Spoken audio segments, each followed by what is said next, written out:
Step out of the vehicle, now. You're being detained for trespassing and forged credentials. That card is Tier 1 executive clearance. Run the number, you do not put it in your pocket. This isn't a real city ID. Turn around, hands behind your back. Officer, I oversee this facility.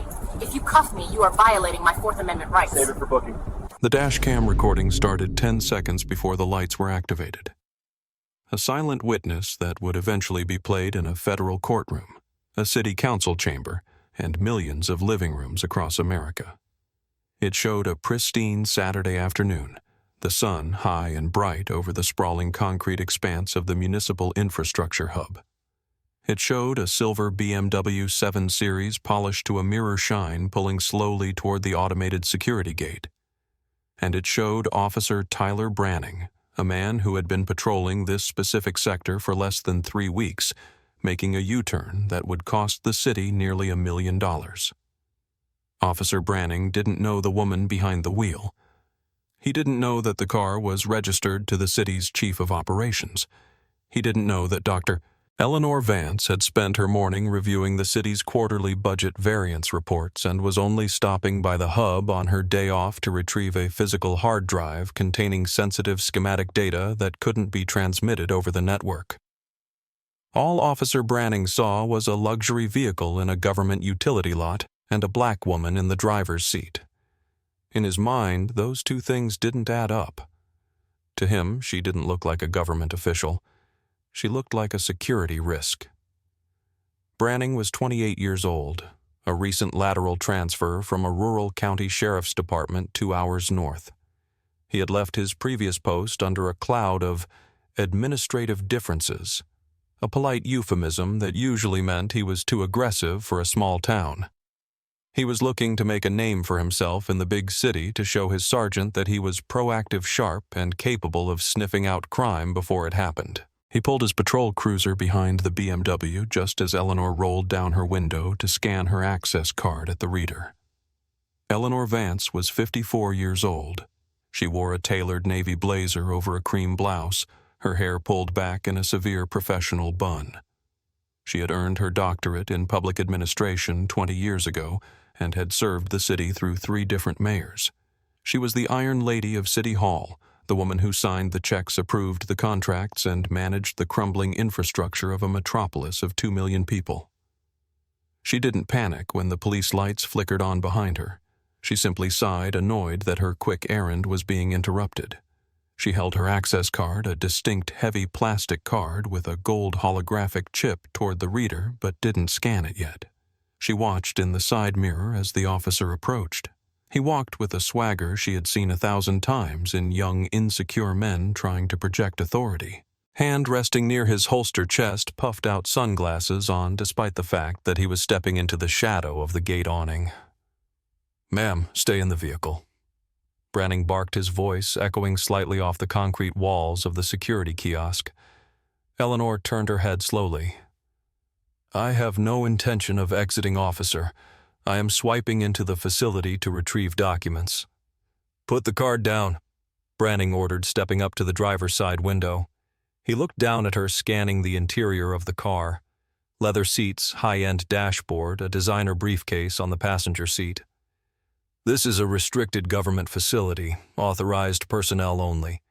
We've had reports of people using this lot to bypass downtown parking fees." "I am aware of the restrictions." Eleanor said, her voice cool, and leveled the voice she used when dressing down incompetent contractors. "I am the chief of city operations. I am accessing the secure server room." Branning let out a short, derisive scoff. He looked at the card in her hand. It didn't look like the standard city employee ID. The standard IDs were white with a blue border. He had seen dozens of them. The card Eleanor held was black with gold lettering and no photo. "Let me see that," Branning demanded, reaching through the window. Eleanor hesitated for a fraction of a second. She knew the protocol better than he did.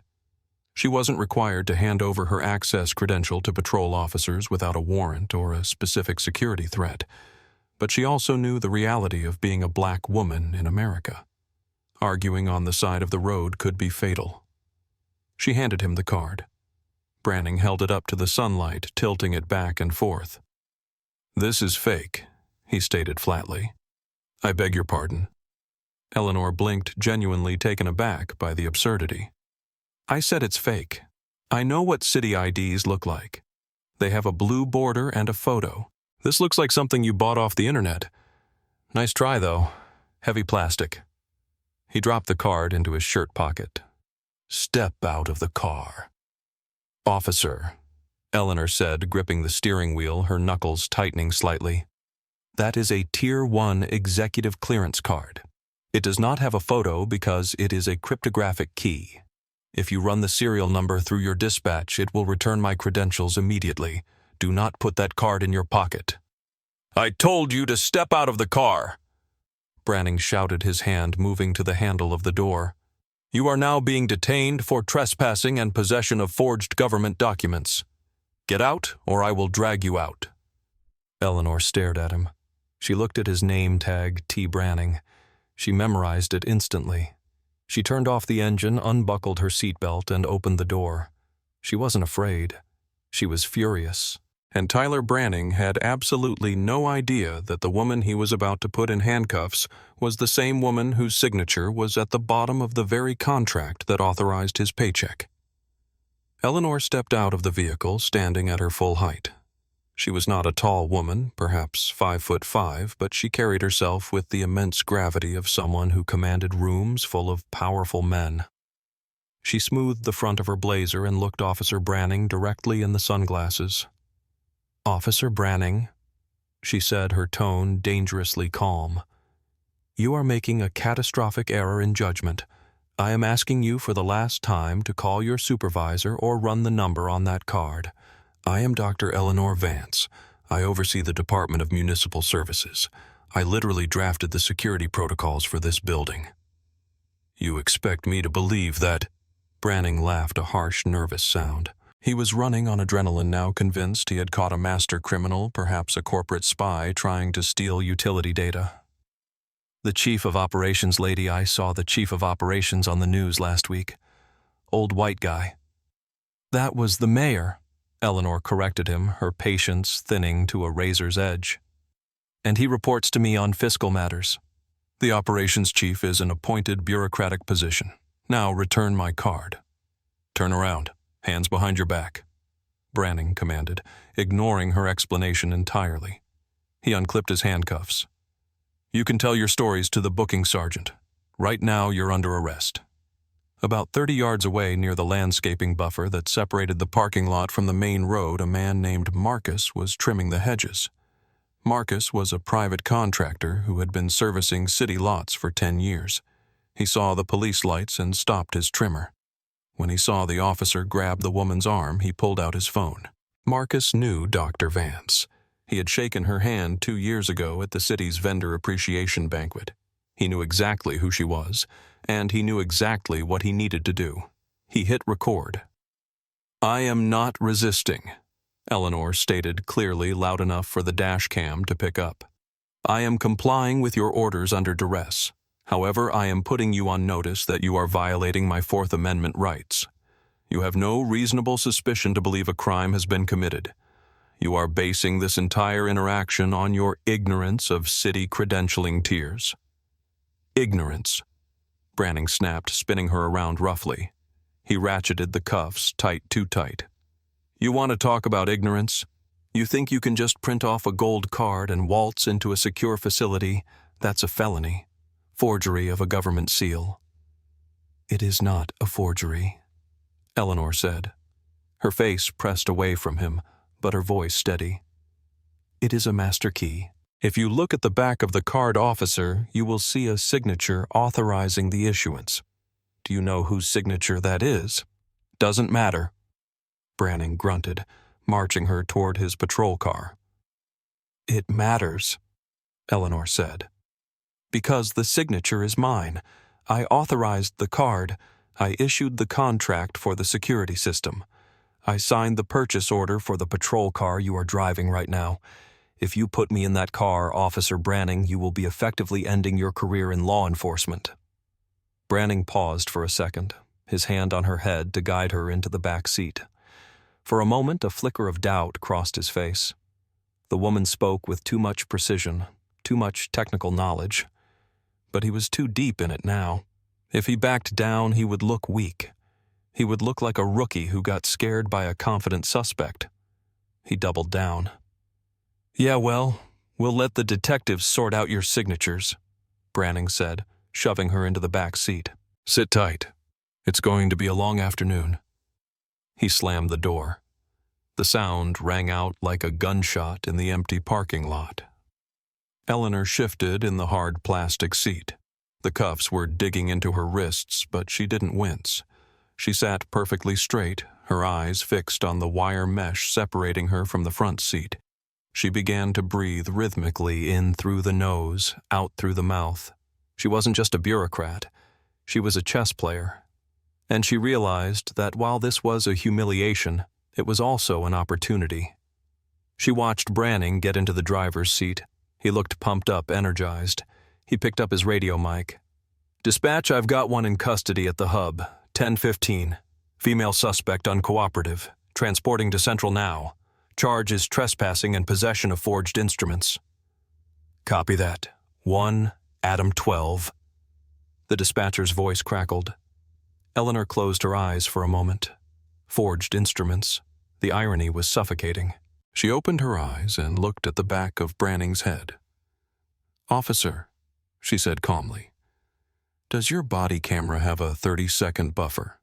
Or is it a 60-second buffer?" Branning glanced at her in the rearview mirror. "What?" "The Axon Body 3 cameras," Eleanor said. "The city upgraded the contract last November. I approved the budget variance to switch from the Body 2 to the Body 3 models specifically for the pre-event buffering feature. I'm asking if your precinct has implemented the firmware update to extend the buffer to 2 minutes, because everything you did before you turned those lights on is going to be very important." "You know a lot about cameras for a trespasser," Branning sneered, putting the car in gear. "I know a lot about everything the city owns," Eleanor replied, "because I bought it all." The drive to the central precinct took 15 minutes. It was a silent, suffocating ride. The patrol car smelled of industrial cleaner and stale coffee, a scent Eleanor recognized from her ride-alongs during budget reviews. She looked out the window as the city rolled by the city she managed. They passed a park where the playground equipment had been replaced last month under her directive. They passed a road crew filling potholes, men whose union contract she had negotiated. Officer Branning drummed his fingers on the steering wheel, humming along to the radio. He was already rehearsing his report in his head. Suspect was evasive. Produced obviously fraudulent ID. Claimed to be a high-ranking official. It was a classic sovereign citizen-type script, he told himself. These people always claimed to be judges or governors or secret agents. He was doing the city a favor. He was protecting the infrastructure. He pulled into the sally port of the central precinct, the heavy garage door rumbling shut behind them. "End of the line," he said cheerfully. He got out and opened the back door. "Let's go. Don't give me any trouble inside." "I have been perfectly compliant," Eleanor said as she stepped out, her legs stiff. "The trouble, Officer Branning, has not yet begun." He led her through the secure corridors into the booking area. It was a busy Saturday. Several other officers were processing arrests, drunk and disorderlies, shoplifters, a domestic dispute. The air was thick with the noise of shouting typing and the beep of electronic locks. When Branning walked in with Eleanor, the room didn't go silent, but heads turned. She didn't look like the usual Saturday afternoon intake. Even in handcuffs, with her blazer slightly wrinkled, Eleanor Vance projected an air of icy dignity. She walked with her head high, scanning the room. She spotted the watch commander's office, the glass obscured by blinds. Branning guided her to the intake counter. Behind the high desk sat Sergeant Miller. Miller was 58, a man with gray hair, tired eyes, and 30 years on the job. He had seen everything. He was counting down the days to his pension. He looked up as Branning approached, then looked at Eleanor. Miller frowned. He didn't recognize her face immediately. He wasn't a political guy, but he recognized the look. This was not a street criminal. This was someone with money or power or both. "What do we have here, Branning?" Miller asked, his voice gravelly. "Caught her trying to breach the Muni hub," Branning said proudly, placing Eleanor's car keys and the fake ID card on the counter. "Trespassing. And look at this ID. She tried to pass this off as valid. Claimed she's the chief of operations." Miller picked up the black card with the gold lettering. He felt the weight of it. He looked at the holographic chip. His brow furrowed.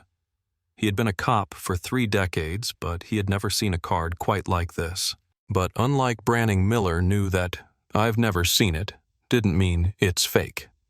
"She claims it's a Tier 1 executive clearance," Branning added, rolling his eyes. "Totally made up." Miller didn't laugh. He turned the card over. On the back, in small, precise print, was the disclaimer, "Property of the city government. Unauthorized use is a federal offense." And below that, the authorizing signature. Miller squinted.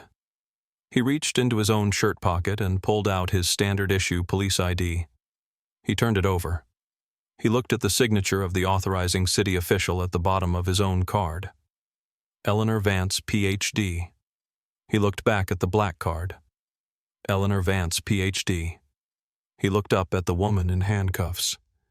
"Ma'am," Miller said, his voice dropping an octave. "What is your name?" "Dr. Eleanor Vance," she replied. "And I would like these handcuffs removed immediately, Sergeant." Miller's face drained of color. He looked at Branning, who was still smirking, waiting for praise. "Branning," Miller whispered, the sound more terrifying than a scream. "You arrested the city manager?" "Operations chief," Eleanor corrected. "But effectively, yes." "What?" Branning blinked. "Sarge, look at the card. It's got no blue border. It's fake." "It's not fake, you idiot." Miller slammed his hand on the desk, making everyone in the booking room jump. "It's gold tier. It's for the executive cabinet. It doesn't have a blue border because she's not a regular employee. She runs the damn city." Miller scrambled around the desk, fumbling for his keyring. "Unlock her. Now. Right now." "But she was at the hub." Branning stammered, his confidence evaporating instantly. "She was acting suspicious." "She pays the electric bill for the hub," Miller roared. "She pays your salary. Unlock her." Branning's hands shook as he reached for his cuff key. He approached Eleanor, who stood motionless. As the cuffs clicked open and fell away, she rubbed her wrists. She didn't look at Branning. She looked at Miller. "Sergeant," she said, "I want the captain. Now." "Yes, ma'am. Immediately, ma'am." Miller grabbed the phone, his fingers trembling as he dialed the extension for the captain's office. "Captain Reynolds, you need to come down to booking. Now. It's a code red situation." "No, sir. Officer Branning just arrested Eleanor Vance." There was a pause on the line loud enough that Eleanor could hear the captain swear from 10 feet away. 2 minutes later, Captain Reynolds burst through the doors of the booking area. He was a tall man, usually composed, but he looked like he had just seen a ghost. He took one look at Eleanor Vance standing by the counter, rubbing her wrists, and Officer Branning standing next to her, looking like a confused child, and he knew his weekend was over. He knew his year might be over. "Dr. Vance," Reynolds said, approaching her with his hands raised in a placating gesture. I cannot express how sorry I am. There has been a terrible misunderstanding." "It is not a misunderstanding, Captain," Eleanor said. Her voice was not loud, but it carried across the silent room.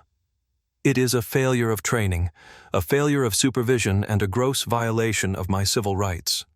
This officer detained me for accessing a facility I manage. He accused me of forging a document that I created. He ignored my identification. He ignored my explanation, and he profiled me based on my vehicle and my race."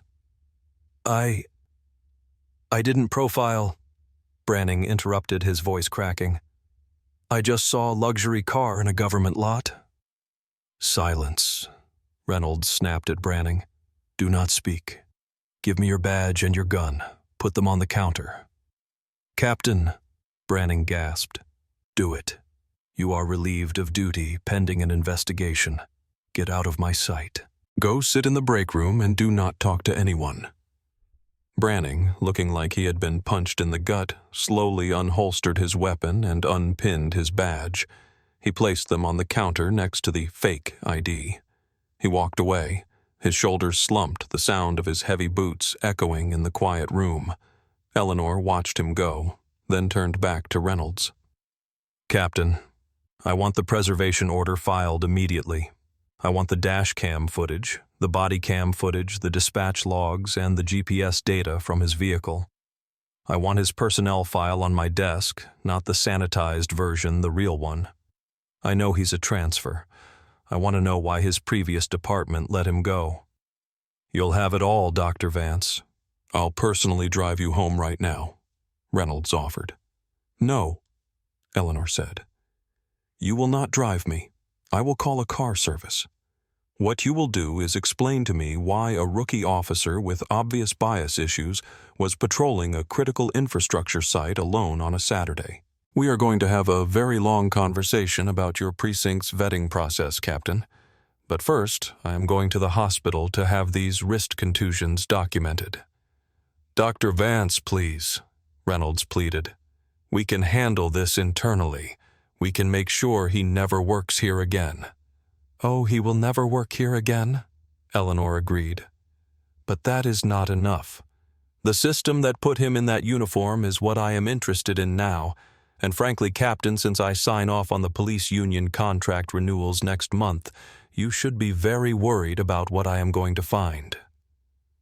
Eleanor Vance walked out of the police station the same way she walked in, head high, back straight.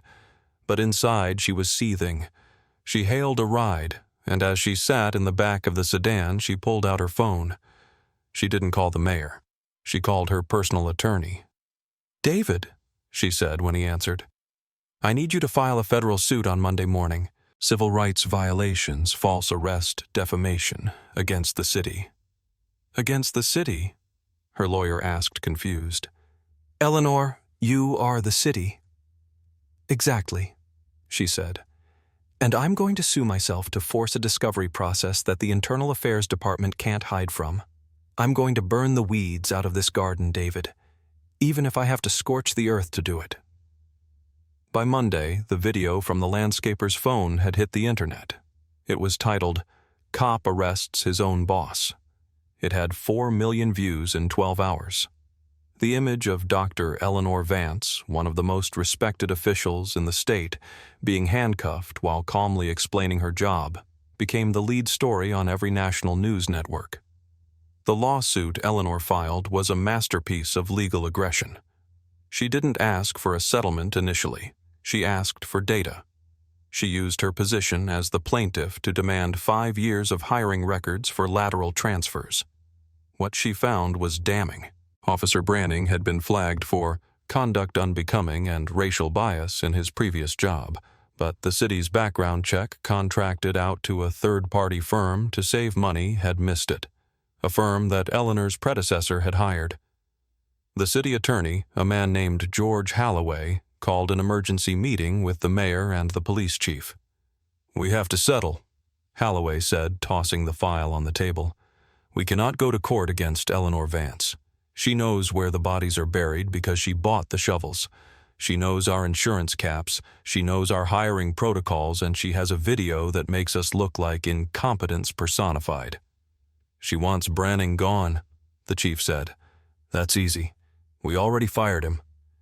"She wants more than that," Halloway said. "She wants a consent decree. She wants to rewrite the hiring protocols for the entire force.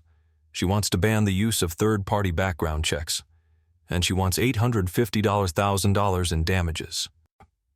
"Pay it," the mayor said, rubbing his temples. "Just pay it. If this goes to trial, she'll resign, and then she'll really destroy us. She's the only one who knows how the budget works." The settlement was finalized 3 weeks later. Eleanor Vance accepted the $850,000 check. She held a press conference on the steps of City Hall. She looked impeccable, the bruise on her wrist the only sign of the ordeal. "I am accepting this settlement," Eleanor told the reporters, "not as compensation for my dignity, but as a penalty for the city's negligence. I am donating the full amount to the Legal Defense Fund for those who do not have executive credentials or high-priced lawyers to defend them." She paused, looking directly into the cameras. "Officer Branning assumed I was a criminal because of what I looked like. He assumed his badge gave him the right to ignore the law. He was wrong. But the tragedy is not what happened to me. The tragedy is what happens to the people who are not the chief of operations. Today, I am announcing a complete overhaul of the city's police contracting and hiring standards. We will no longer accept the rejects of other departments. We will no longer prioritize speed over vetting. I am fixing the system not because I was a victim, but because I am the one in charge." Tyler Branning never worked in law enforcement again. The termination for cause on his record combined with the viral fame of his incompetence made him radioactive. He moved back to his hometown working in a warehouse forever, the guy who arrested the one woman he shouldn't have touched. The municipal infrastructure hub still stands guarding the city's secrets. But now at the gate, there is a new sign and a new protocol for checking IDs. And every officer in the city, from the rookies to the captains, knows the story. They know that authority doesn't always look like a white man in a suit. They know that the black card with the gold lettering is not a fake. And they know that if you see Dr. Eleanor Vance, you'd better have your body camera buffering, and you'd better show some respect. Eleanor returned to her office, to her spreadsheets and her contracts. She sat in her high-backed leather chair looking out over the city skyline. She was tired. The fight had taken a toll. But as she signed the new directive for police conduct standards, she felt a sense of quiet peace. She had turned a moment of humiliation into a legacy of protection. Justice, she realized, wasn't just about punishing the bad guys. Sometimes it was about using your power to make sure the bad guys couldn't get through the door in the first place. What do you think about Eleanor's decision to sue the city she worked for? Was it the only way to force real change? Have you ever been in a situation where someone in authority completely underestimated who you were? Let me know your thoughts in the comments below, and don't forget to like and subscribe for more stories about justice served cold.